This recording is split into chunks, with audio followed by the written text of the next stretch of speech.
Hey guys, it's Queen here. I wanted to come to you because I was having a conversation in the Uber today, and because I crashed my car a couple of days ago, so I'm just waiting for them to do all that stuff. Excuse me, I know that's contagious, but I was having a conversation with the Uber driver about, just overall tapping in with feminine energy. And he had asked me a question. He was like, well, do you think men have feminine energy? And I said, everybody has feminine energy. Everybody has a feminine and masculine energy. But as we say, energy, I liken it to like a battery, which it has the positives and the negatives.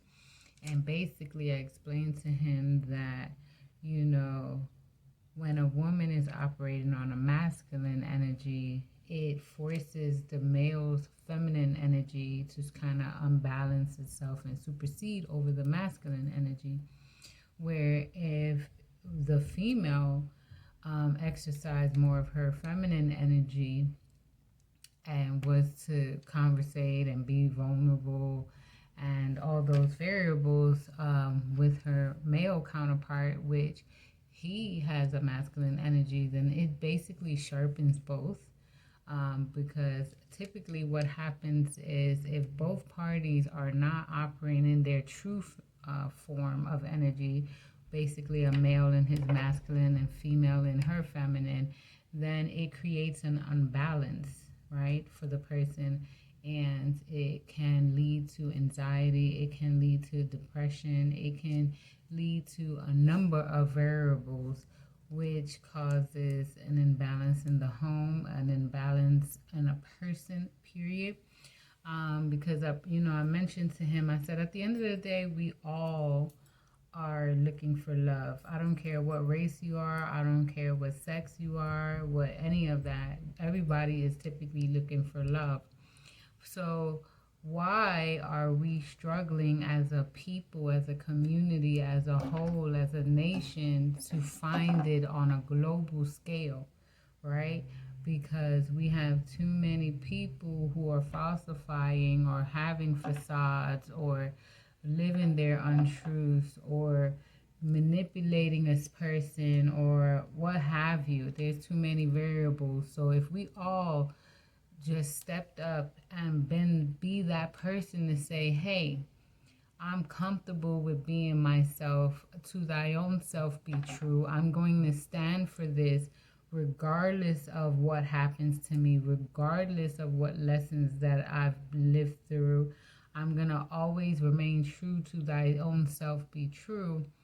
You're going to start reflecting the right people in your life, right? And if each one of us were able to take that stand and be courage, you know the saying, if you stand for nothing, you fall for everything. Hold on. Hey guys, sorry about that. I needed to take that call. So basically, where I left off is, you want to stand for something. And if you need to stand for something or you don't know what to stand for, let me just interject because our people are such leaders in their own right and followers at the same time, but we are a community-driven type of people, right? And what happens when you have all these variables of communities, it basically, you need a centralized code of ethics, a centralized, honorable law, if you will, to follow. So if we can, as a community, follow a principle of to thyself be true, and as they come to me, I'm going to definitely spit them out there, but as what I think could possibly be the solution to unity within our community. First off, with all these jobs, they all teach you how to answer the phone, how to dress, how they want you to present yourself under that brand's name, right? Which that is typically your second lesson of creating a facade or creating another you per se, apart from the true you, right? The first facade I would have to say is when you went to school and you were quieted down to listen to the teacher, and against your desire or your inner desire to want to do art, you're forced to be in social studies in this class. So I feel like your first lesson in facade would be school for 12 years and college for some. And then your second lesson of facade, which is the most long lasting, would be careers. So you can only imagine someone who continuously jump from job to job, how many facades that person created without stop and reflecting on, hey, let me find who I am. And for those who are skeptical about what I'm saying, think about a coworker that you've attended a private event for them, and you're just completely surprised to how their behavior is or how they talk outside of the workplace. That shows you that, hey, it's a facade. How many times they say, hey, how was your weekend, without really giving two, you know what I'm saying, about that. But when y'all see each other outside of the workplace, how much different that person appears to be. Those are facades that you are facing. So that's pretty much going along the lines of what I'm talking about. And so basically, to get back to the point, is we have to align back with ourselves, with the energy that is for you. So if you're feminine, tap into that feminine energy.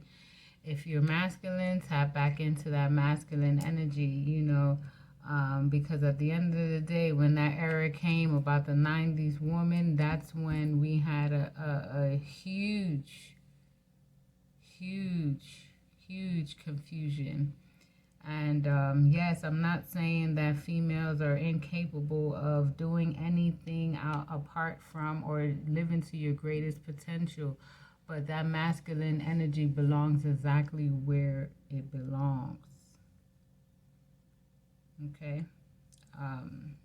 So with that being said, I encourage you, for any of those out there who are seeking motivation or life coaching or just overall accountability, to reach out to me. I have 5 more slots left to work with you guys to make sure that you become your greatest you, because as it grow, as you grow, we all grow. Okay, so I'm gonna put my phone number and all contact information below so that you're able to reach out to me. I do answer if you don't get an immediate response, depending on the timing. But I will definitely get back to you in a reasonable fashion. So just let that sink in. If you have any suggestions on things that you do want to hear about or topics you want to discuss, please also share those and let me know, and I'll definitely tap in and give you some of my 2 cents on that. Until later, talk to you soon, and be your greatest you, be epic at all times, and to thy own self be true. Love you guys.